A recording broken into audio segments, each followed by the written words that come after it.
Welcome to the acclaimed podcast, The Deep Dive, featuring your esteemed hosts, Andy Monitor and Drew Dinzik, powered by BetSperts. Welcome to The Deep Dive. Andy, this is March, the end of March. We are down to 4 teams in college basketball. We have wild. What's that? We sleep in May. We got a lot of work to do in May, my friend. There's gonna be a lot of NBA handicapping to be done because this, the season continues to get more and more interesting, more and more fascinating wrinkles to break down. We are no closer to understanding exactly how the seeding is going to shake out. Boston Celtics, for instance, took over the 1 seed. I don't know if you saw that. And they promptly sat everyone and are winning by 8 in Toronto as 8-point dogs. So that's the way it goes. Oof, that was not what I wanted to hear. I was going to say I have a pretty strong feeling now. I looked at the schedule. And again, I talked to Noops this morning because I go back and I go dig through the counts and try to find all my NBA futures. Mm-hmm. And he put me on the Raptors in a couple different ways, which God bless their hearts. Not only a good team kind of on the up and up here, but that's our next state to go illegal for sports betting. It's not a state, it's a province, but Ontario, it's getting like the normal. I don't know. I feel like Plus EV has already been betting at normal sports books. I would have thought, yeah. But now they're getting like the American ones on next Monday. So Ontario's going live again. I don't know. Congrats to them, though. It's not one of our states, but it's close enough, and it's the only province I've really ever been to. So I hope I'm just talking while I'm trying to find my Raptors prices. All right, it was just Raptors to make the playoffs, plus 225. Oh, great call. They already made their team win total, I believe. Yeah, that means that has to be like in, though. You can't just get into the play-in tournament, I believe. So I just need them to hold on to this fucking 6 seed, guys. We could talk about that. I think I could actually even see them getting to the 5. I think there's a funny kind of collision course happening where Miami seems to be hurtling towards the 4 while Toronto has been shooting up into the 5, and that might be your 4-5. 2 teams heading in opposite directions in the 4-5 matchup. I mean, the Celtics the Cavaliers are not in a good way right now. No, by any means. Neither are the Bulls. So this is not maybe a good example to use because I don't expect this gap to close. But the Cavaliers have 6 fewer losses than the Celtics. One of those is your top seed, and one of those is in the play-in game. Like it is a fun Eastern standings, like you said. We're probably not that much nearer to knowing what the seeding's looking like, because obviously right now, if you look Celtics, Heats, Bucks, Sixers, they're all within a half game. Really, they all have 28 losses until the game's finalized today. Let's go through some NBA in more detail and power numbers and stuff like that. But before kind of going to, because we want to kind of reset a lot of everything that's going on, including March Madness, including NBA. Probably not going to touch on much NHL because I really don't understand what's happening in that league right now. But the Wild are pretty good. So like, if that's temporary. No way they have. Who do you got futures on? Avalanche? No way. They just beat the Avalanche, but not in this best of 7. No way. I don't know. It kind of felt like, hey, if these teams got together, I have no idea, dude. I just know, like my guy Matt said, we got a good goalie traded for. We traded for some depth. We traded for some penalty kill. Look at me saying we. Like, I'm a big fan now.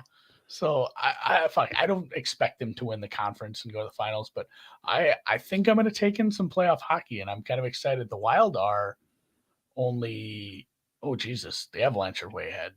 The Wild are in the 2nd spot. Well, they're going to end up with the 3rd seed because of the way they do the seeding. Yeah, but they are 2nd in the Western Conference, but the divisions and all that. So whatever. It's a higher seed for a Minnesota team. Actually, you know what? It's going to be a good spring in Minnesota. Forget about the Vikings and about the college sports, but Twins. T-Wolves are in the mix. Yep. Wild are in the mix. Twins have a little bit of something going on. No pitching, but Well, there you go. I've seen people who we respect who have gone futures on Twins. That's fair. Dan is daring me to name the goalie they trade for. It's it's a French name. Schuster. Oh, the Twins signed Chris Archer today? Oh, there we go. Look at that. He used to play for the Vegas, and he probably used to play for the Penguins. Like, I can picture the guy. I just can't say his name. Marc-Andre Fleury. Marc-Andre Fleury. Thank you. That's our goalie. So I didn't look that up. I just knew because of your clues. How was your weekend overall? Good. It's Sweet 16 weekend. Drew, and I know you're just gonna piss in my Cheerios on this by telling me how it's there, but like we had today. Good. Fuck it. we had a really nice day like 2 weeks ago where me and my son were outside hitting practice balls into the woods. I played a bunch of hoops with my daughter. I mean, we just played outside all day. It was so nice, like t-shirt weather. And we're looking at 3 inches of snow here in a couple days. They just the shitcoin crypto rug pull. It's like that. It's the same feeling. Like, oh my God, spring's here. We took the dog to a dog park. Can't believe it's too good to be true. It's already spring. It's kids buds. Are so excited. Like, we should go swimming. I'm like, you're idiots. Plant a garden. Is it ready? Are we ready? No, Mother's Day for gardening. But yeah, so I mean, it's just the ultimate rug pull as far as we're gonna get snow again. I did grill some ribs to celebrate it's a team that's close to our hearts, I think, based on some people we know. A really good season by the Arkansas Hogs. So I grilled some. We have a neighbor who doesn't live that close who raises hogs. He gave us some ribs. So I just grilled some very local antibiotic-free ribs. They were very good. So that was a nice weekend for grilling, I guess. But yeah, the cold winter is coming back here for a little bit, and golf will have to wait a couple weeks yet, I guess. Fair what about enough. you? It was a great weekend. Kind of going back in time to Thursday. I like it. I like Sweet 16 weekend a lot because like Thursday afternoon, it really kicks off. And then most of Friday, you're just kind of like, I'll watch some tennis. I'll watch some match play golf. We don't really, how much work do we really need to get done today? We'll get the critical stuff out, but by lunchtime, I was in relax mode, and the Sweet 16 action proper was excellent. As you know, we had a little stake in St. Peter's in the Calcutta, and if you had nothing at stake, it was still fun to see a team like that go from 15 seed to the final 5. It was one of the last 5 alive. Yeah. And with stake with something to to root for and get paid on, it was that much better. It was so cool seeing that run, and honestly, it is made up for what it was otherwise not an especially great tournament. I guess I'm excited for the Final Four. Obviously, Duke UNC is going to be sick. Duke UNC part 3, part 3. And then the Kansas is my team at this point, riding with those guys. If we get a Duke Kansas final and it's Coach K's last game and it's up against Kansas, and Kansas winning would win me 5 figures, I will be a happy camper next week for the cheer against your alma mater that one time. No, it'll be a win-win. I'll be like, well, I can't believe Coach K went on. That would be as much of a putz as he is. Like, that's a pretty good story. It's like Jeter's 3000th. It's like, you can't script that shit. Can't script it. And Steven, let's clean it up. I don't know where this New York City to Clit in 2 weeks. What is that? Charlotte. Charlotte? Is that how you pronounce it? Yes. You abbreviate Charlotte CLT? Yes. That is. Why can't we just use CHA like sports teams do? I'm trying to that's the figure out airport, I think. CLT. That's okay.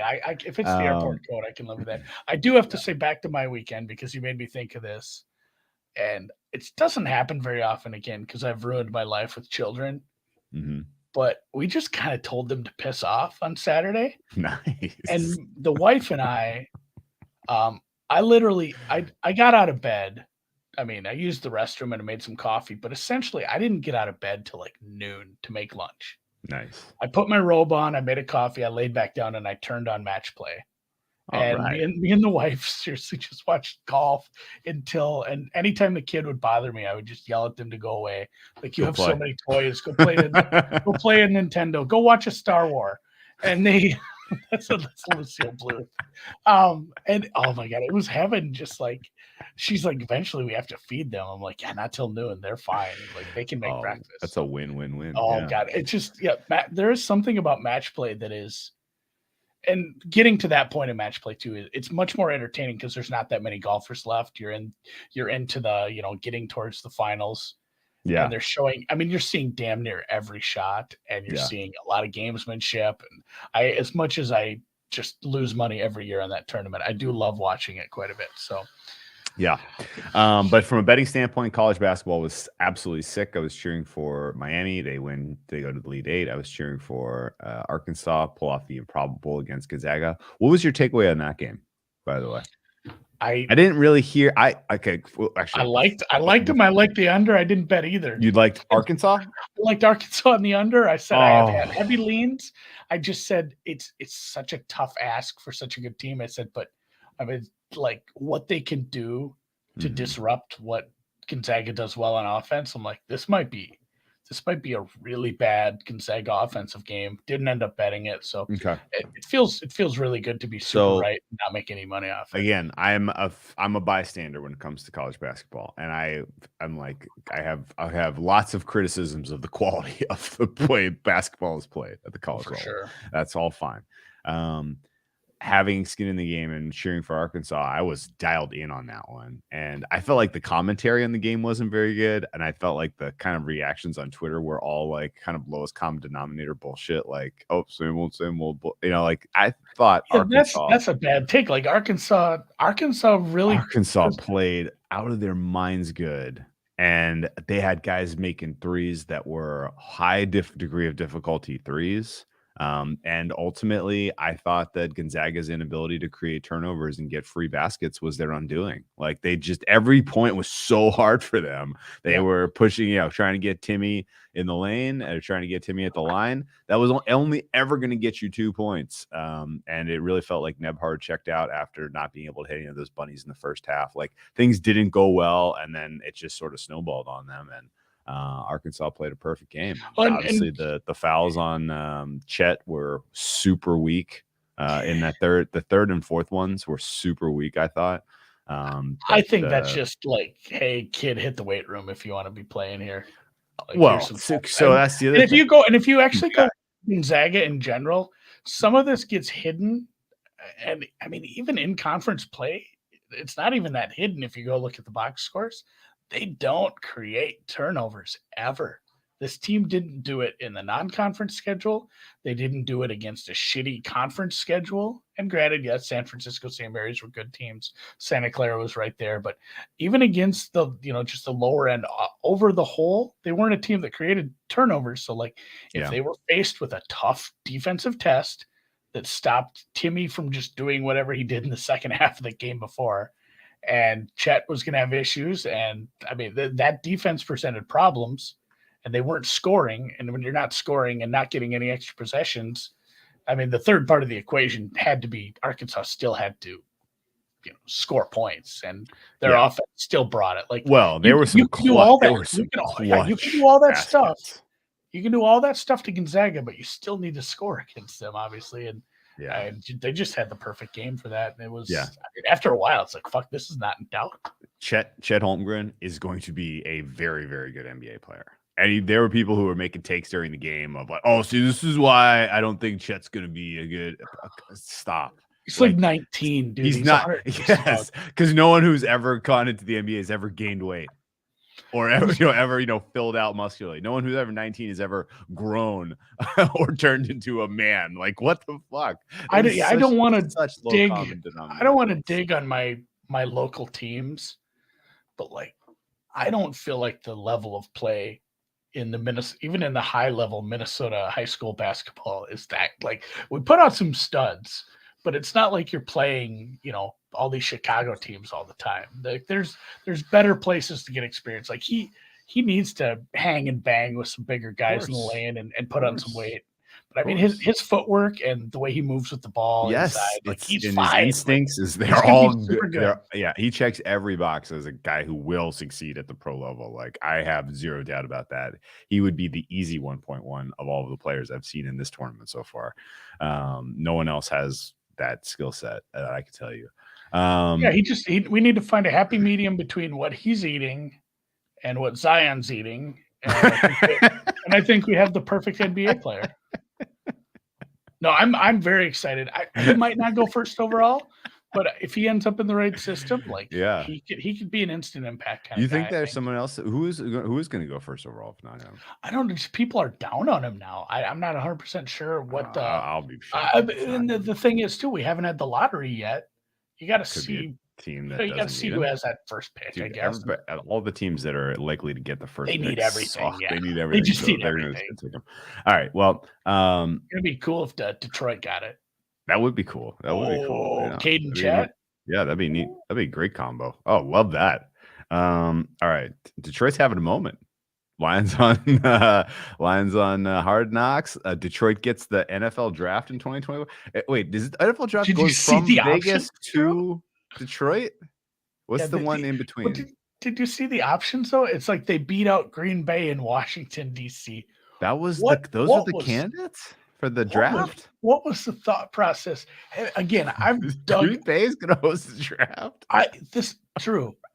I don't think a lot of people realize how small of a town Green Bay is. Like, oh yeah, it's not like 100,000 people will suddenly end up in that town for the draft, but it's a big enough event. I'm not sure they have the infrastructure hotel wise. People will be staying in Milwaukee and driving up. I mean, I didn't understand that at all. Washington D.C., whatever, that's fine, but it should be a fun city with like Vegas is good. New York was fine because it's just New York, but like it should almost be. Maybe they're doing this like, hey, guess what? Here's some cities that'll never get Super Bowls. You guys can have the draft, I guess. All right. Well, back to the kind of the how was your weekend? So Thursday and Friday were incredible. Again, St. Peter's winning was amazing. The Arkansas getting the upset, everything went my way. Kansas through to the Final Four. That's the last team I've gotten. High stakes Calcutta, the Bet the Process Calcutta, which again, thanks to our friend Time and Change, who's Andrew was absolutely masterful in the way he put together the numbers and did the bidding in that contest. Congratulations to him. And if you didn't check out that podcast, I think that's worth a listen. Last Wednesday, we talked to Andrew about originating college basketball. It was a pretty insightful discussion from top to bottom, I thought. That said, I was betting some F1 this weekend. Got to listen to our friends Rob and Johnny on Circles Off talking about F1 handicapping last week at the same time that I was like, I kind of am into this now. This is fun. It's fun Sunday morning thing to watch these races in Europe and in the Middle East, blah, blah, blah. And I had some Leclerc and I was very sad to see him get beaten. Everyone I know did at the end there. Ooh, that hurt. So I was kind of on tilt and ended up betting a lot more than I would have normally on the Oscars. Did you do that as well? No, because I was not on tilt. I said, and the best part, somebody brought this up. A lot of the Oscar takes have been A lot of the Oscar takes have been more of Twitter takes, like, "Hey, this was crazy. Crazier shit has happened." Like, I don't want to compare it to like. I'm trying to think of something that was crazy and not tragic, but can you imagine if Twitter was around for some of the wild events of 70, 80 years ago, just how people would have reacted, shit would have been crazy. But of course, people were making that comparisons. Like, is this a top 5 wildest live moment during when Twitter's been around? And people brought up the Malice in the Palace. Yeah. People brought up the headbutt in World Cup, Zidane. Ooh, yeah. And and it's crazy. Like, I thought somebody posted that and I thought about that. And I'm like, I watched that live. Oh yeah. And I'm like, and And it's It was like, insane. It was I'm like, absolutely insane. and I thought Was about it it. I'm on like, Red Butt? Oh I my don't god. even watch that much World Cup. I'm like, I just happened to watch that game. I Well, it think I was was the final. probably, yeah, I think, well, I think I, no, I think back then I really didn't give as much of a shit about soccer, but I think I'd bet that final. So I'm like, well, I'll watch it. And Patrick, the same great thing call. last night. Michigan Like, timeout. Yeah. if I don't, if I, oh, the Michigan The time, five, yeah, if I Chris didn't Webber. bet the Oscars last night, again, I Mhm. didn't bet much. I took some middle of the road prices and a couple long shots. We did Yeah. okay. But if I didn't bet the Oscars, I probably wouldn't have watched it. So like, Oh, I okay. wouldn't have, I would have just checked my phone and been like, what is happening? But Oh, so it's a lot of traditional these, people throw parties around here. It's always a really yeah, fun yeah. time. So I I mean, was I gonna just, watch it regardless. I usually will just tune in for like the last half hour to see the big See, awards. almost what's funny, a lot of what you're saying and a lot of the kind of the moments that stand out apparently are really like negative ones. They're all negative. Like I think of like the 3-1 comeback for the Cavaliers and LeBron James block, the rundown I mean, that's block. not Like, positive for people who live in the Bay Area. Of course, but it was still like that was a momentous moment. I think of Tiger Woods winning the Masters in 2019. God, that was fun. like that was I was an all-time. I mean, Twitter was just absolutely elated that day. That was the probably whole the happiest like day on the Twitter. last 9 holes. Yeah. Was like, I Oh think my God. Twitter was like collectively holding their breath Oh, because of course, yeah. just like, yeah. oh my God, is this happening? So much joy. Yeah. So, yeah, Molinari and Finau in the final group. But then, yeah, no, I guess if Will Smith slapping page. Chris Rock is certainly in the conversation for most insane things that have happened. You're in the camp of that was real, correct? Yeah, I think so. Okay. I am as well. I mean, are we going to forget about this in a couple weeks and it's only going to come up in random weird Oscar trivia? And no, it'll be a meme for a long, like this is him slapping Chris Rock, the still frame of that. Mm-hmm. That is like a Mount Rushmore meme template at this point. I mean, maybe not top 4, but it's top 10, just like that. It's perfect. Yeah. Yeah. Because I mean, we had the Batman slapping Robin. It just supplants that. Like, you can retire that. Do you have any takes about the incident itself and what in the fuck was going on there? I don't feign to understand people with that level of wealth and that level of fame. Like, sure, those people are just wired probably under different. a lot of pressure too. Well, I mean, you're just wired different because you're not experiencing life through the same lens as a lot of people. Sure. And I mean, and really my biggest takeaway is that I'm actually kind of super sad for Will Smith because I liked him. Yeah. I liked him in general, but like what happened there, and he knows it, and he's probably sitting and thinking about this right now, is that this was his first win. This was his big night. He knew he was most likely to win this. Yeah. And he's never going to be able to think about the pinnacle event of his career without thinking of the, making an ass of himself 20 minutes earlier. Yeah. Sure. Like it's just, he's tainted the memory of that for himself. And I kind of feel bad for him about that. But in general, I don't know. I don't know the guy. I don't give a shit. Yeah, I think no, that's fair. I also think taking away from some of the other kind of feel good parts of the night about like Coda winning and the the deaf actor winning supporting actor and Jessica Chastain winning her first Oscar. Like a lot of the other like highs of the night I thought were kind of dampened by that because it was weird. The whole vibe and the whole whole room was bizarre after that, and I was like, all right, let's call it a night, guys. And then I mean, Will Smith is a weird dude. Jada Pinkett Smith is a weird person as well. A year where a nipple slip on live TV isn't the biggest story of an event. Yeah, that's crazy. You're right. Yeah. The I watched. I love, and again, Lady Gaga, awesome. She was awesome with Liza, who was, super legend. Sure. That was cool. And Lady Gaga got hot. I didn't think much of her when she was first coming on the scene. But in like the meat suit. How she does Lady herself Gaga in a meat suit fan. Like, yeah, she has like an it factor now. And I watched House of Gucci, not good. A Star Was Born though. Star Was Born, yeah, but House of Gucci, not great. No, she's fine. I like Adam Driver, but that movie was really pointless, especially if you know how it ends. Yes. Yeah, I thought no, but the betting was fun. Shout out to our friend Pete. He sent us some picks that he was very candidly like, these are leaks, but it was really just someone informed his opinion, I think. But there was a lot of winners on there, and a lot of plus money came through, including Coda for Best Picture, including Belfast for Screenplay. So ultimately, it was a winning night for me betting, which was cool and fun. It's always better when you win. Oh, always. How many of the 10 nominees have you seen? Best Picture? 4 now. I was gonna say I felt bad. I've seen 2. 4 or 5. Oh, I'm up to 5. I keep forgetting. Don't Look Up was nominated. That one you can skip. I'll get there. That one you can skip. But no, I usually do. We sit and watch them. Like my wife and I do this. Like 2 years later, we go back and look at which ones we just didn't hit at all, and we'll go back and watch those to make sure we see them all. And some of them are just like, God, why didn't somebody warn me on this? Yeah, sure. I watched Green Book like 3 years after the Oscars. Like that wasn't a bad little film. I'm not sure if it should. I'm not sure if it should.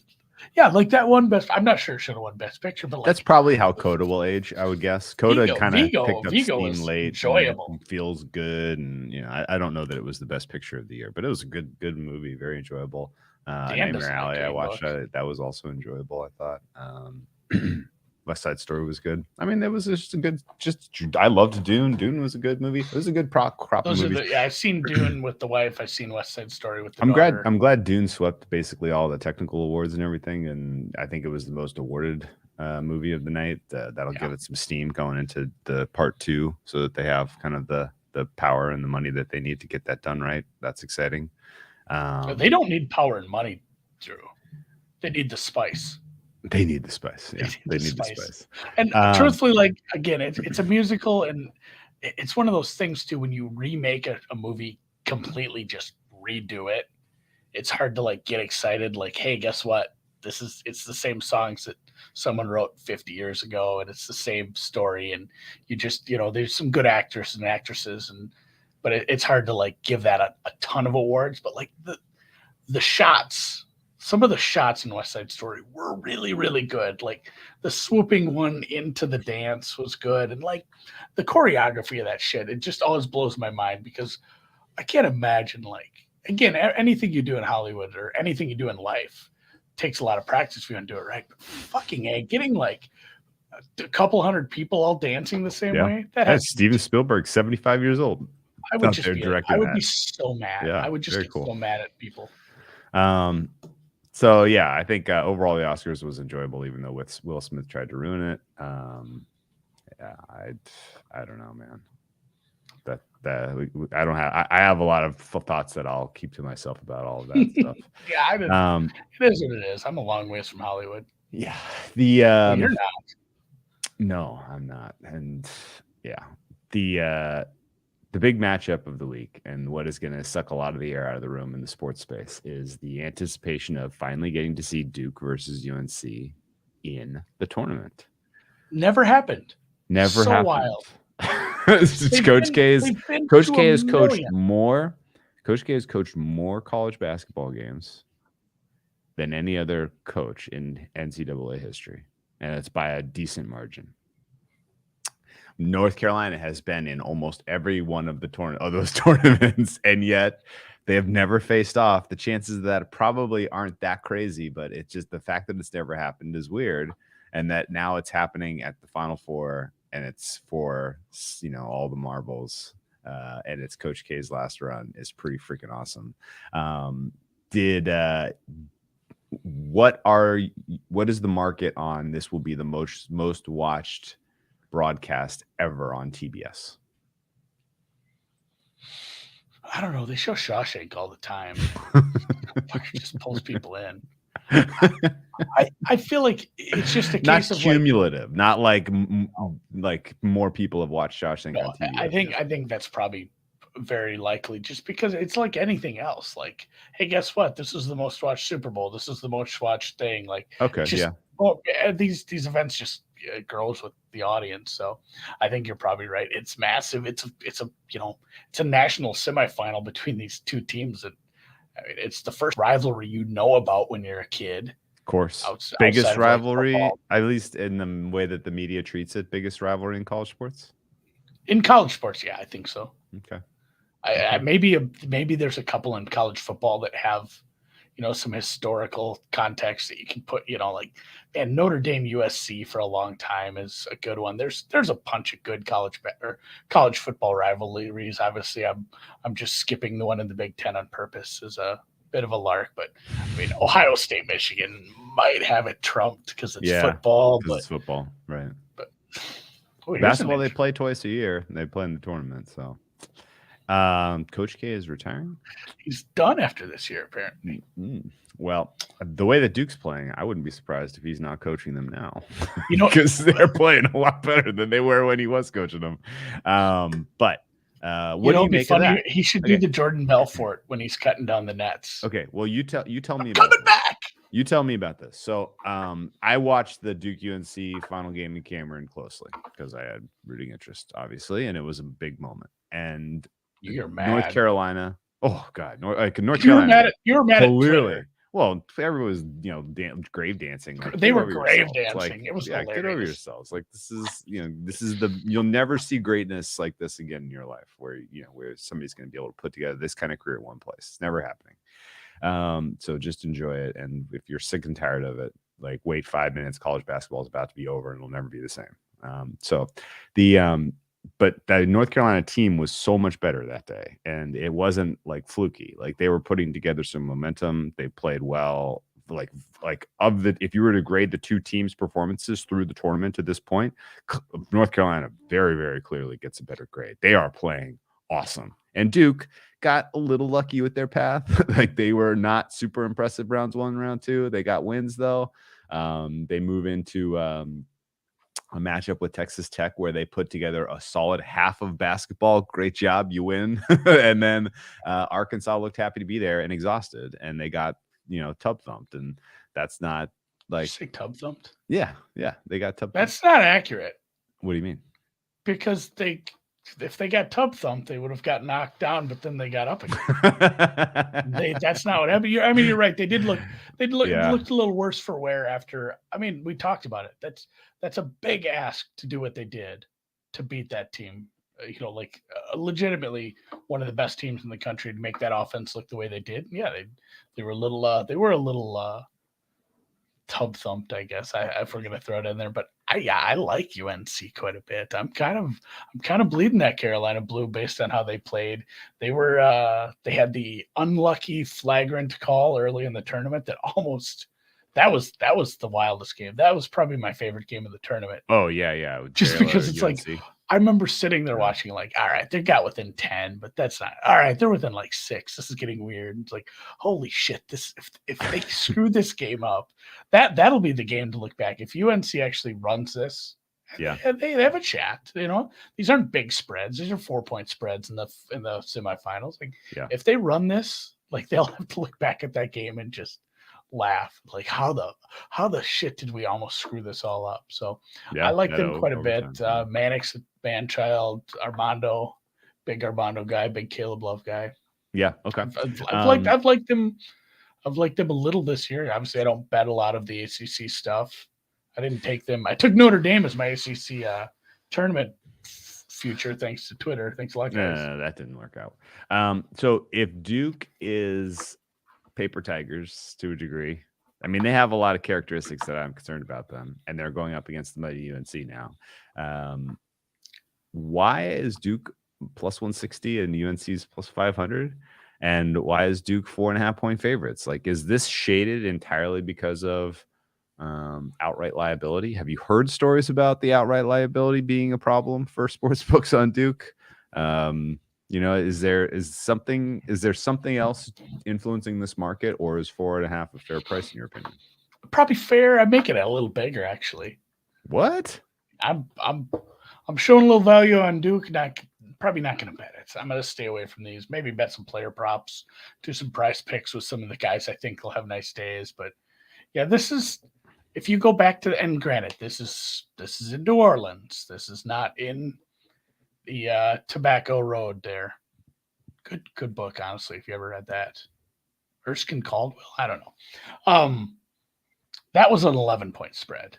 That was a different. UNC was in a different very place. different game. They were in a different place. They were on the road, and you're probably playing a premium just because the whole world wanted to, see the Dukies go out on top there. Yeah. So I mean, you throw it down. I just don't think you can take that down to like a 2 or 3 point spread. Like there's still some precedent for using the power numbers from the season, making the adjustment, and I don't know. We'll see what they can do against a Duke offense. It's been a lot of fun if you enjoy watching a Duke team win, which again, I'm reticent to cheer for Duke ever, but I cheer for good basketball, and the offense has been a lot of fun. I mean, just what they were able to do a couple times in a row here. Yeah, I so mean, Duke, Arkansas was tired, but what they put up against Texas Tech. I'm trying to think what the Michigan State game was like. I feel like that was pretty high scoring too. That feels like years and years ago now. It does. So I'm concerned that Duke's defense is not going to be effective against UNC. I'm concerned that UNC's, if they are running hot, if they have a lead, Duke's not going to be able to turn the ball over and come back, much like Gonzaga, much like every other team that is flamed out. It has been because of their inability to create free possessions. And that's kind of right there baked into the DNA of this Duke squad. So I'm preparing for a loss on that one. And I'm surprised the market isn't a little bit more tilted in favor of, or at least, not tilted, but at least a little bit flatter between those two teams. Another good point by you as far as the not creating turnovers. I mean, it's not the same team as Gonzaga. It's a completely different offense, but as far as a gaping hole in their game as a whole, like they don't force turnovers either. It's the same kind of thing. Go to KenPom and look at both those teams, and they're good teams, Gonzaga and Duke. They're some of the best teams in the country. So you're going to see a shitload of green all over your screen, and then you're going to probably see a big red dot where defensive turnover. They don't turn the ball over a ton. Neither of them do. They're good with the ball, but if you don't force a bunch of turnovers, especially, I don't know, the ACC was. I don't want to say the ACC was down, but the ACC isn't the toughest schedule sometimes just because there's so many damn teams, and there's going to be like 8 bad teams. Yeah. So, I mean, you need to have a little better number in general in that regard from playing some of those schedules. Like I'm going to pull it up now. Okay. So then Pitt, not good. BC, not good. I think the total on that one looks suspiciously low. I think the point spread on that one is ridiculously high. Not ridiculously high. Maybe you should just take UNC straight up again. Worked out last week. Yeah. Well, I'm probably not going to bet it either way. But the other game, I was also surprised by the opening line. Kansas played a lackluster first half against Miami. Then they came flying back in the second half on the basis of playing a little bit better defense, getting some stops at the rim in particular, and then running in transition to the tune of just talk about a juggernaut. That Kansas team in transition was like, oh, well, this is over. Like it was so tilted when they got running that it just didn't feel like Miami really had a chance to stop the bleeding or to stem the tide there. And I don't know that a Villanova team without a key component, and with their other key component on a bum wheel, Nova is not going to be able to win this with offense. As far as I can tell you, they're going to literally have to make this a half court game, force Kansas to run the dog shit offense where they try to get it into the kid in the post, and there's 3 people all around him, and he just like moves and hawks a prayer, and it bounces around, and it turns, it's a defensive rebound and go the other way. Like some of the Bill Self half court offense was so bad in a lot of these games, and they're surviving in spite of it. That Kansas spooks me a little bit, but I don't think that 5 points is necessarily realistic. Or 4 or 5 points is really capturing the difference between these two teams in their current state. What do you think? It's hard to make an adjustment for a guy that plays like 85% of the time, like a legitimate big part of the team, when you lose him at this part of the tournament. So losing more makes it a real big wild card. If I don't make an adjustment for that, I just pulled up my sheet. So I would be, if I wanted to bet leans, not completely strong plays, I would be betting both overs, and I would be betting Duke and Nova. And again, the Nova number is within a reasonable range where if I made some adjustment for more, I'm guessing it probably wouldn't swing all the way to like, oh shit, you should bet Kansas at this number, but it would be leaning that way. So probably like the way I see it, both favorites finish it out. And Okay. I think Kansas more likely just because again their offense can do what, or the team in general can have a first half like that. But I mean, Nova losing a big piece like that and having another injured piece, that stinks because like that team's been really good. That's Yeah. I'm trying to think of the game where it's like I thought here I'm gonna find it. It was the Houston game, or actually no, the Michigan game. I watched a lot of that, and I'd been watching Michigan. I'm like, God, I bet they hang with them. And then just realized like Michigan is not being able to defend this outside shot right now, and they're screwed. Like at that point, I don't know why I didn't run to live bet more, because like when it was close, it just felt like if they're gonna just keep letting them have the outside, like Nova's gonna just kill them here. And it's not like it was a big blowout, but to me, it just never felt like that was in doubt. Always at arm's length. Yeah. No, I agree. So right. Houston gave us horribly ugly. Congrats to, I can't remember who in the Discord, in the deep dive DGens Discord, had bet any game to have fewer points than Sister Jean's age. Felt like a Patrick bet. That one finished with 94. So it took him till the Elite Eight, but he did cash that bet. Oh, nice. Okay, so you think Duke Kansas is our final next Monday? I do. What kind of line do you think? Duke by 2. Really? Wow. I don't know.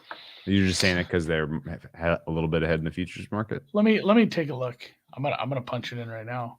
Have you heard anything about the future liability on Duke? Yeah, but you brought that up. I forgot to mention that, but geez, I'd have Duke as a little bit of a favorite. I don't know. We'll see what the old Ken Palm thinks and what the old Torvik thinks, but I'm guessing it's not going to be a big line one way or the other. So. Well, I think Torvik, he's got Kansas as your proverbial favorite right now because their path is easier. Obviously, that matters. Yeah, it looks like Ken Palm has Kansas a little better. Oh no, I don't know. Maybe it's just a pick 'em. Huh. If it were a pick 'em or Duke is I might take Duke as a dog, as gross as that is. Okay, so his I got to go and update this because the Villanova number is wrong because it includes Justin Moore. On Torvik? Yeah. So all right. Well, I will do Torvik has Kansas and Duke. I mean, a very negligible difference. There's not much of a difference between like the first 6, really. So I don't know. Maybe it's it'd be great. A national final that's a pick 'em. That'd be cool. Everybody, you don't have to explain to your buddies who want to bet it for the first time about a point spread. Just pick a team, guys. Yeah, our friends at PointsBet will owe Carlos Boozer $600,000 if Duke wins. I like that. I like it when those like. Yeah. And I'm not going to call. I'm Carlos sure they have Boozer. a lot of those. I'm not going to call Carlos Boozer an asshole because I'm sure he could take me. He rented his house to Prince in Minnesota. Yes, and I know, and I like Carlos Boozer, but I'm using this as a generality. Okay. Like these athlete asshole bets that you see, like the Julian Edelman one is an asshole bet. But like I don't know that one. These ones where these athletes make these massive bets. Drake did it. Those kind of things. Like those never seem to come through. I kind of want to see one come through. So maybe I'll cheer with Carlos. Okay, you're pulling for Boozer and Duke, Andy the Duke, God, the Duke Blue Devil. Who would have believed it? Okay, well, I'll be cautiously optimistic then that we get a Duke Kansas final and have to make some decision about who to cheer for at that time, I suppose. The NBA is worth covering a touch as well because it is ripping right now, and I have a lot more opinions and thoughts and takes, I guess, than I do on college basketball. Do you want to ask some questions or kind of frame some talking points about the NBA right now as a casual who's about to get involved in the betting market come playoffs. A little bit of a prescient take from our friend Bo, who we got to get on at some point if he's willing. He'd be an interesting guy to talk to. Definitely would be. He mentioned it one time. I didn't know how serious he was. If he wants to come on, we'll have him on. He doesn't have to go on camera. I don't think he'd ever want to go on camera, but he mentioned another candidate for Rookie of the Year. He says, "Why is everyone just handing Mobley the award?" This was hours ago, and now Mobley just exited the game with an injury.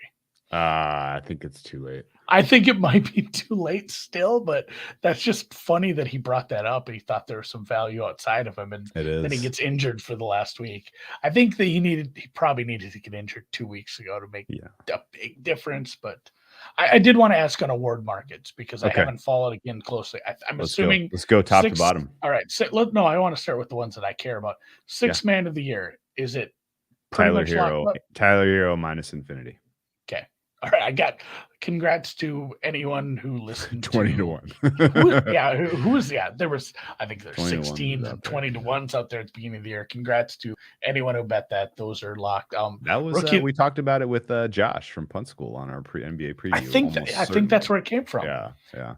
Because I definitely have that in an account too, and that is looking. Everybody in our NBA chat is all going to be high fiving. That's where I'm just waiting for the season to get over with. At this point, it would be nice to get that cash. We mentioned Rookie of the Year already. You think it's just Mobley no matter what? It's Mobley. He should probably be minus 500-ish.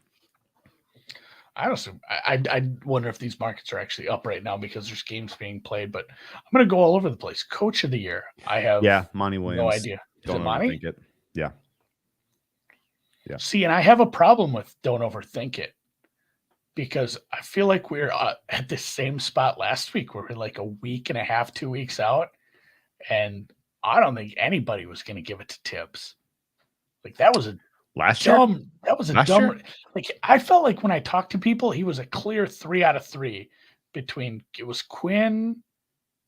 Was it Monty Williams? Like it felt like there was 2 guys and then Tibbs was behind them. Yeah. And everyone's like they're talking between the 2 guys, and then all of a sudden Tibbs wins and everybody lost. Yeah. So the Coach of the Year generally goes to if a team is like standalone, like did superlatively well, like historically well, then they're going to get it. If a team did so much better than their expectations, then they're going to get it.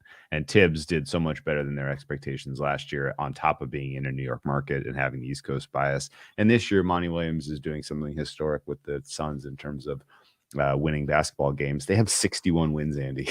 Yeah, and they have 8 games left. All right. Absolutely crazy. I won't compare the 2 years anymore. Then that's fine. Absolutely crazy. Right, we'll so no, Monty Williams, I think deserves it. He will get it. If anyone is making a case for another coach, it's just because they're bored that we've been talking about Monty Williams getting it for so long that they're just spinning ideas.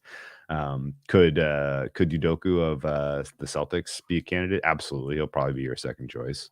First black coach in history of the Celtics. That's the only thing I know about that guy. That still was like that was the most jarring tweet I've read because I don't even follow basketball, and I'm like, I felt like I had the Mandela effect, like reverse Mandela. I'm like. Because I just doubt myself. Well, somebody tweeted it. It must be right. Well, because it's not a sport I follow super closely, and I'm thinking like, am I just imagining the Doc Rivers coach there? Like I had 5 minutes of doubt, and I'm like, I have to just look this up. Like I'm almost certain he coached there, and then you find out like he wasn't even the first in the Celtics. So and the Celtics were the first professional team to hire a black coach. That was in Bill Russell. Later you find that first professional team in all of sports. that was quite the day. So all right, most improved player. Ja Morant. Yeah. Put it in stone. Even I know that one. Chisel that one. Yep. And again, now like keeping in mind that like voters like to distribute awards. They like to give a little bit to everyone. They don't like to lump them all into one team. Like if Monty Williams is getting it for the Suns, I think you can check the box that the Suns got their recognition. If Cleveland getting some recognition for overachieving with the Rookie of the Year to Mobley. Similarly, Tyler Hero gets the Heat award. And then, John Morant gets the Grizzlies award. Okay. Which leaves 2. Defensive Player of the Year. Yeah. This one's tough. It really kind of is. I looked at this market a week and a half ago, I think. And then I saw some people arguing about it in the NBA chat, or just not arguing, but discussing. And I'm like, why bet on that one? Like, just let that one be. It's tough. There was a bet to be made last week, and it was made aggressively across the entire board, and it was Marcus Smart. And Marcus Smart's odds shifted from plus 200 to 1, 200 to 1-ish, to now plus 200. Plus 200. What's down that far? Yeah. Take 2 zeros off of that number. And I think my gut reaction is it is 100% warranted that the market moved in this way. And the reason is pretty convoluted, and you can check me if you think I'm just out of my mind. I'll listen to this saying. So the Defensive Player of the Year goes to generally goes to the obviously best defensive player in basketball. Like, just people just decide, well, that's the best defensive player. And they have that anchor in their mind of who's the best defensive player, conditional on that team being in sort of the top half, if not top 5 in defensive rating. Okay. That's how about the teams? And maybe this is a silly question because maybe there's not a lot of teams who have a top 5 defensive rating who aren't very good overall. Yes. But I mean, usually that team's going to be at good team minimum, overall. At top minimum, 5 defense, probably a high seed at least. A high seed, a good defensive rating. And what about counting stats? Like, does he have to have the counting stats? Counting stats. It could be more eye test. Like this 10 guy years is ago, people protector. were voting. 10 years ago, people were voting based on counting stats, and guys who led the league in rebounds got votes. Like, sure, right? That's not the Worm, the Ben Wallaces of the world. Like, those guys got consideration in today's NBA voting space. They do not. And it is entirely because of the way people kind of measure defense differently. Now, you're not, if you could be the guy like Rudy Gobert is the classical example of people have anchored in he is the best defensive player in the game. He's not going to get the award this year, in my opinion, because the Jazz defense has really, really fallen apart. Like, they have completely corroded as far as their defensive strength that was sort of the stalwart of that team for years. Currently, they're like outside the top 10 in defensive rating in the NBA. And people are going to be like, well, the Jazz were kind of sucking this year. They went from a 1 seed last year to a 5 seed. They may end up, by the way, in a 6 or 7 because they're kind of sucking. Jazz, clearly their issue is they're not playing as good team defense. That's going to reflect poorly on Rudy Gobert, and Rudy Gobert is not going to get consideration because voters have voter fatigue or voting for him every year anyway. So Rudy Gobert, counting stats not can't going to get it. Hurt. They can't hurt. No. Yeah, if you're a shitload of blocks, steals, rebounds, what have you, just a good defensive rating in general.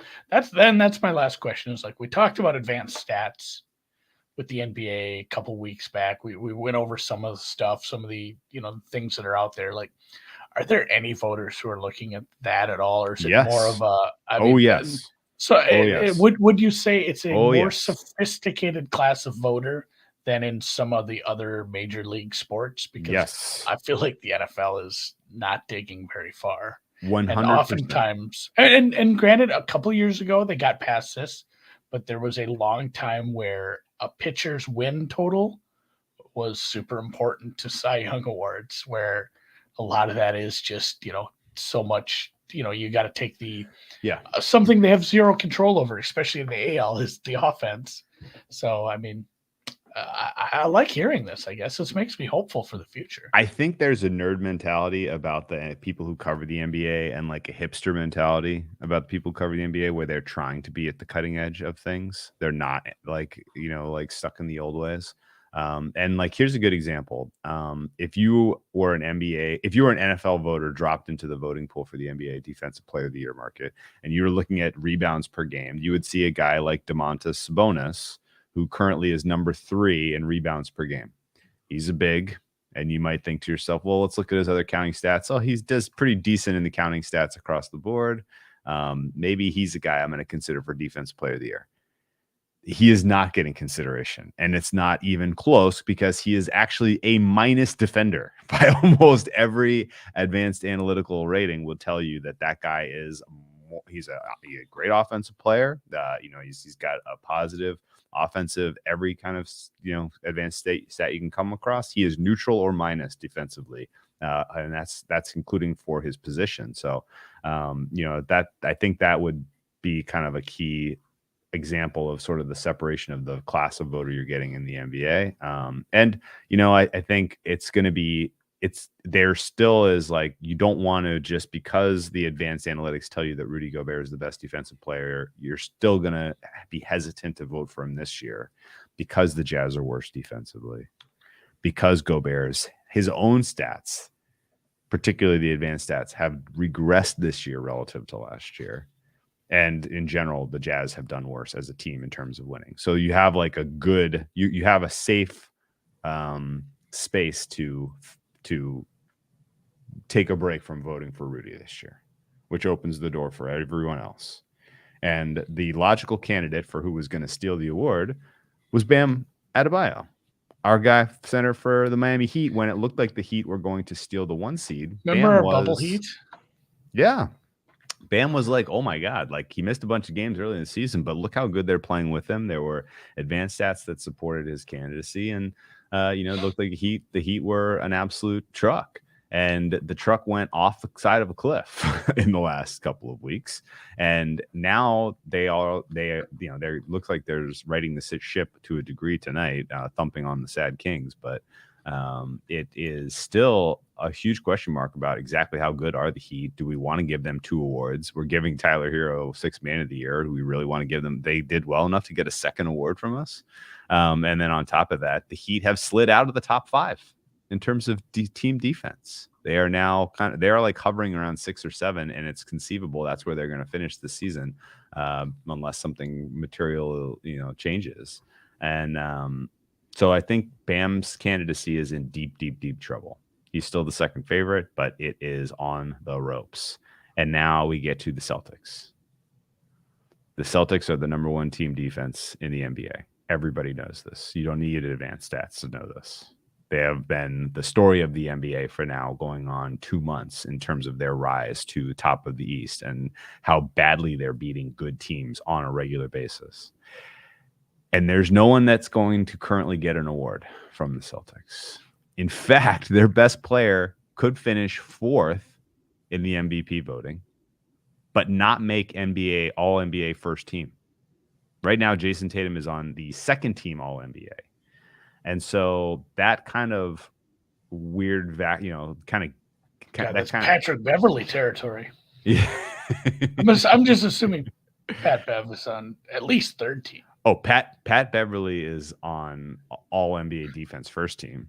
Is he? For my voting, yes, absolutely. Pat Beverly is an absolutely nasty defender. He's one of the best defensive guards in the NBA for sure. The Timberwolves are tearing my house apart. Honestly, my daughter gets so mad when they're losing. Oh, really? And I have to tell her, like, you started liking this team right when they got into a tough part of the schedule. I'm sorry that they have to play the Celtics and stuff. But they crushed they cracked the Mavs the other day.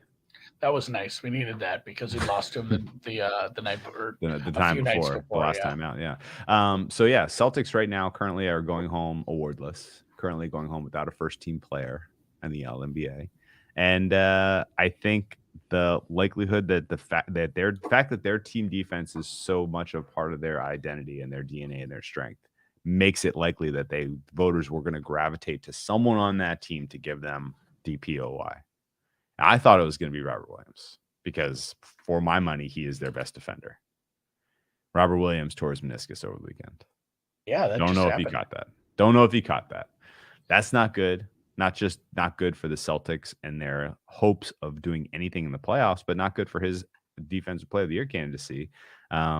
And that opens the door for the player that the Celtics themselves, the team, was campaigning for, Marcus Smart. And I think that how life works out. I think that we are living in a world where this is going to happen. And that is going to be your defensive player of the year. And it's going to be because it just has to go to someone on the Celtics. The Celtics need the Celtics are their strength is team defense. Don't get me wrong. Like, it is the way that they all play together. They don't have a single minus defender in the entire 8-man rotation. Everybody's good. Let me look at my numbers right now. 1, 2, 3, 4, 5, 6, 7, 8 positive defenders on the Celtics. Is freaking awesome. I think Smurf he's a vet. He's pushing for it. He wants it. Celtics seem inclined to support him in his candidacy. So it's funny how it's almost that like explains the whole move. It turns into like a Heisman candidacy with they have to support him in his candidacy. It's weird how it's a thing that the team has to get behind. Yeah. Femi asks a great question. Will some media members still vote for Robert Williams, even though he got hurt, almost splitting the Boston vote a little bit? I felt that way before the injury, that Williams was that there was potentially going to be a split Boston vote because people with their eyes and their brains were going to choose Williams because they knew he was the better defender, and people who just bought into the campaign were going to choose Smart. Well, now that choice has basically been taken away because Williams is going to miss the last 8 games of the season, and if the Celtics clinch the 1 seed in the East, it's going to Marcus Smart because the Celtics are saying so. And that's crazy, but that's the way it is right now. And the only other player that has realistic consideration, who we didn't mention, is Mikal Bridges. He is a wing defender for the Phoenix Suns. And you can convince me that the Suns are good enough as a team that they would get 2 awards. But I am shocked that Mikal Bridges is still kind of the darling of the super nerd basketball stands, because he is way down the list in terms of defenders that matter for me on the Phoenix Suns right now. He had an amazing first couple months of the season, got people thinking about him being the guy that could get the word. And so the fact that he's still getting consideration is pretty wild. They ask him to do a lot, but that would shock me if Mikal Bridges got it personally. So I think this is going to come down to Bam versus Smarf, and it's going to be whichever team finishes inside the top 5 defensively. Celtics are guaranteed. Heat maybe. And then the Heat need to finish, 1 or 2 seed, and the Celtics need to slide a little bit, or else it's going to Smart. So that's that. I think that's the interesting one. Although MVP, and I kept saying this I don't know if it's you, maybe it was when you and Noops were here together. I just it was the thing where I just kept every night. I'm like, oh, this guy's the MVP. And then it would change 2 days later. Where's that market sit? Haven't looked. Don't know. Have no idea. Embiid is solidifying. Okay. Yeah.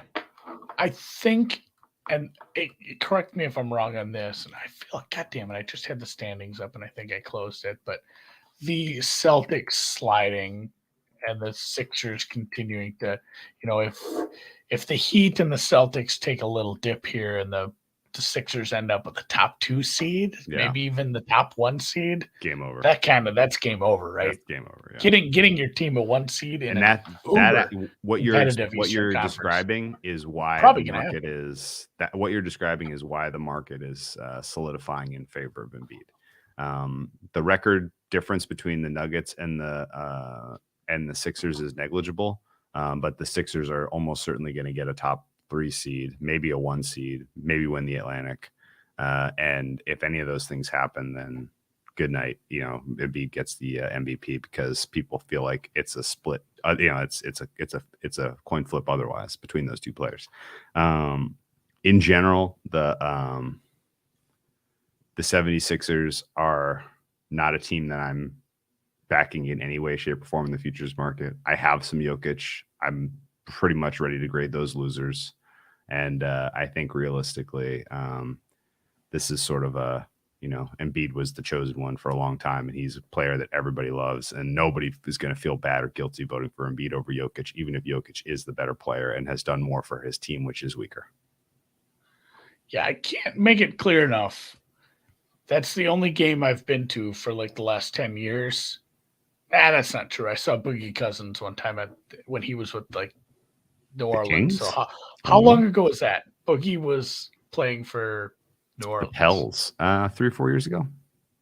So maybe not that long ago. It wasn't Maybe that 5. long ago, no. So I haven't been to a game in 5 years, but I saw Embiid live, and Jesus Christ. Like, I don't understand why they don't just let him have the ball every time. Like, just put 5 on him. I don't care. He's huge and he moves. Like, his footwork's stupid, and he just sticks his butt out, and all of a sudden you're 3 feet backwards. I don't know. He's my king. He's my MVP. 2018 would have been DeMarcus Cousins, so 4 years ago. Okay. Yeah, I can't remember anything. I couldn't even tell you who won that game. We left in the third quarter, went to Dream Girls, I think, anyway. So they were wearing those god-awful neon Timberwolves outfits. Yeah. So bad. And I just remember Boogie Cousins yelling at the ref. You mean Action Green? Action Green. Yeah, it's like, we're not the Seahawks, guys. It doesn't rain that much here. No. Is that it? Did we have everything? Yeah, I guess. Is there an executive? Final thought. Oh, that's not probably something you can vote on. I've never seen that market offered. Yeah, it's not something you can vote on. Bet on. Not something you can bet. Yeah, right. Sorry. Yeah, not I've never seen it. Yeah. Okay, so the seeding for the playoffs and the way that the East is going to shake out, there is one other feature that I think is important to get involved with at some point, and it is the Milwaukee Bucks. We talked about it with Noops when we had him on. Yeah. We were like kind of at the end of it all, shrugging and like, I guess it's Milwaukee. I guess so. Like, I can't make a good case against Milwaukee. Like, they match up too well against every other team. And the Celtics were scary, and now without Robert Williams, they're not. The matchup was bad, and now without Robert Williams, the matchup is horrific against the Bucks. So if it's Celtics, Bucks, Eastern Conference Finals, that's going to be like a 75-25 series for me, probably, that the Bucks are going to win if they have home court. If it's Celtics have home court, I'm like 60-40 Bucks probably. So it's going one way right now. If the Bucks stay healthy, they're your team to beat in the East. And the cat's making an appearance today. I know, man. Laszlo. He's it's cold, it's raining here. He doesn't know what's going on. He just wants to back to the beginning of the podcast. There's an animal shelter right by our Costco. And again, this was after we pissed away most of the Saturday, got up, had lunch, said we need a bunch of shit. Let's go to Costco. We went there, and my wife's like, hey, let's go see if we can just like pet puppies or whatever. She's like, I'm like, do you know? Like, can you just go in there and do it? The answer is no, by the way. You have to have an appointment. You do have to have an appointment, which is the second time we ran into that.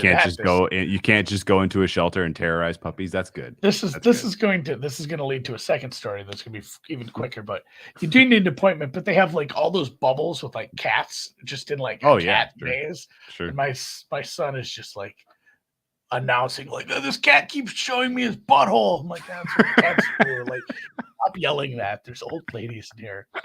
But anyway, like my wife, they said that you need an appointment. She just looked at me with this look like, oh fuck, because she got me to leave work to come down to the courthouse with her because both parents need to be present to get a new passport for a child. Oh. And we got there and they're like, oh, do you have an appointment? I'm like, this, you can't keep doing this to me where we go places. But Jesus Christ, like the scene from Half Baked where he goes into the bodega and has to pull his pants down so they know that's what it's like to get a passport for you. Like, you have to we had to go get the kids. I gotta get my passport renewed. Thank you. Take an oath. Like, they had to come up and take an oath to get all the signed shit. What about single parents? I don't know. Do you have to go like bring someone you hate who you divorced No. to paper to like sign No, off? I don't. no. I would think if you have full custody, you would You know just what? need to Yeah, present if you that have full, paperwork. because it's a custody thing. Like they want to Yeah. make sure that one parent's not coming to get a passport to take the kid out of the country. That's the idea. Oh, yeah. They want to make sure that you're not stealing the kid. That's the Not idea. only that, but you have to. Yeah, we had to pay with personal checks, and you had to have 2 separate checks, one for each kid. Just What? like, yeah, who has checks anymore? We had to dig through a drawer to find this. Oh, So wow. anyway, that was. I didn't get to pet puppies, but I might go make an appointment and get back to there. Mm. That's maybe next weekend. Okay. What's the day that there's not basketball? Sunday? Sunday, yeah. All right, Sunday I might go pet puppies then. What does that leave us with sports? Well, golf. Did you make any Masters early bets? Not yet. It'll mostly just be matchup bets for me. I'm fine just sticking to my matchup stuff. I found some nice angles. I just didn't attack it heavy enough at Valero and match play. I just pissed away. I had Seamus. I had Seamus Power like 30-1 to make the final 4. Didn't hedge in that final match. And then I had, and again, and like 125-1 to win it. So I really would have loved him to get one more match under his belt. Mm-hmm. Maybe I'd have done some hedging, but it was fun. It was still fun. And Valero is going to be real light on outrights because the motivation is kind of weird. It's not a great purse. Mostly head-to-heads there. And then, do you have any early thoughts on the Masters? No, I mean, not betting it for certain. I looked at the field. I mean, just like every year, it's just stacked. Everyone's there. There's a bunch of weird ones that got in. Phil's not there. That I can live with that. My headphones died. I'm out of headphones. Hopefully, you're not echoing back. Let me know if you're echoing back. No, I don't give a shit about Phil. The big story is Tiger. Tiger's down at medalist, trying out his legs, seeing if he can walk 18. That'll be really interesting. I don't know if he can compete, but he's not a guy you ever want to rule out. I mean, it's just if his legs are tired, that's one thing, but he still has that swing, that knowledge, he's still Tiger Woods, so that's scary. But yeah, I dug through all the different ways to get into the Masters, and it's hilarious some of the people that end up in just based off, like you can get in for winning a tournament during the year. You can get in for winning the Masters at any point, being top 4 at one of the majors, winning the Players, being in the top 50 in the rankings. And a lot of these guys are in for like 6 different reasons. Like Matsuyama won the Masters, but he also won a tournament this year. He's also in the top 50. He was in the top 50 last. Like he has like 6 of the 20 reasons. A lot of the top players do. But then you see these guys where it's like finish in the top 12 of the previous year's Masters. And you'll see like 2 or 3 names in there where it's like, man, that was your only way you were getting in. You ran right last year. And you didn't win shit this year. You're ranked like 80th, and you found your way in. And there's a couple of those where I like those guys. Like those guys are always wild cards to me because they got nothing to lose. I think Harry Higgs is somewhere in there too. Maybe he might not have been a top 12 guy, but some of them are too. It's like finish in the top 4 plus with ties in any of the majors last year, and you're in. So some guy just shoots a wild ass round to end up like tied for 4th for the U.S. Open, and he punches ticket to the Masters. That's why it's my favorite. Yeah, I love it. Look at Dan. Yeah, it's hard to miss the cut. There's only 90 golfers, Larry Mize and the gang are taking up like 10 of the spots. Dan was in a mood today. Green Book was a giant piece of shit, Andy. Tiger to miss the cut, even if he's not playing well. It's kind of hard to miss the cut at the Masters some of these years when the fields are in the 80s and low 90s. Well, the half-assed NFL draft ? We have an entire standalone podcast on Wednesday. We will talk draft. Bringing in one of our good friends, someone who's been paying more attention to it. Yeah, very close attention, and we'll get some perspective on the strength and weaknesses of the prospects. Who needs what? Who's connected to whom? That's not fair, Drew. Yeah. To say that he's been paying attention, like that's underselling it by 100 miles. Sure. He is immersed in it. He is living it. It is his daily routine. Is going over draft stuff and following up on leads. Like Thor is as deep in the draft as anybody I know right now. Well, I'm going to confirm with him that he's good. No. And we will talk. They'll draft with Thor on Wednesday. Yeah. Hopefully, if he can't make it Wednesday, we're going to make something happen where he has to come on. We'll work with his schedule. So I've been dying to talk to him again. He's one of my favorites. All right, man. I think that's all the sports. We covered it all. We didn't talk about tennis in Miami Open. Jensen Brooksby comes through. Courts are playing a little slow. Yeah. You know what else about the Miami Open? Iga Swiatek is your new world number one. Ash Barty has called it a career for now. Yeah, we went over that a little with Noops. It's he was a little miffed because he had an Ash Barty to be number one overall at the end of the year bet. Oh, that's rough. Ouch. Yeah, it was a good bet. Oof. Did he at least get like an Iga to win the French Open at an absurd price before that? I'm not sure. What did you get? Did you get down on Iga French Open? Me? I'd have to go look. I feel like somebody talked me into it. Okay. I don't know. Tell me what a good number would have been so I can go find it. Plus 450, 4-1 was available in the moment that Ash retired. I don't know. I thought you're talking further back. I didn't do anything then, so I you didn't make a move. Okay. I'll do a rollover and get 3-1. I don't care. I don't think so, man. Oh, you look at your path. You wait till you see the draw. Not the way he's playing right now. Badosa takes her out in the finals. Oh well, I mean, winning it and getting the best of the price are two different conversations, as you know. But I think Iga closes in like Nadal territory for French Open odds. Balding? No, she's got young good hair. Yeah, good hair. But no, the respect that the market is going to have to afford her is real. And Hawks trying to F me tonight. Come on, dudes. What were they laying? 7? Yeah, closed 8. It is darn close. They've gone defense optional in this fourth quarter, and they're giving up a lot of points to the Pacers. I would not complain if Charlotte were able to sneak this out late. That Hornets Nuggets game has been back and forth like crazy. Those two teams are super basketball is a game of runsy. Noops's look that I talked about the most of them this morning was the Grizzlies Warriors over, and he was pretty concerned. He's like that Golden State just might not score enough. I mean, I feel like the first half probably went over. No, it was close. It was 113. So it no. ended a couple points short. Oh no, that's 100 13 points short. All right, I added an Yeah. Grizz scored 63. The Warriors only got 37. You need overtime. Not great. Damn it. Great. I just need the Hawks seem like they're gonna give up this backdoor, and it sucks. That's a bummer. It's called a podcast. When we convene this Wednesday. And you know what? Noops also had the Magicians +9. That just came home, so at least we Magicians cover. Nice. Yep. Lost by 8. 7-6. 6. I can't do math tonight. I need to go to bed. See you guys. All right, man. Hey, good luck. I'll talk to you Wednesday. I can't even do subtraction, Drew. Sounds like it's frazzled. Yeah.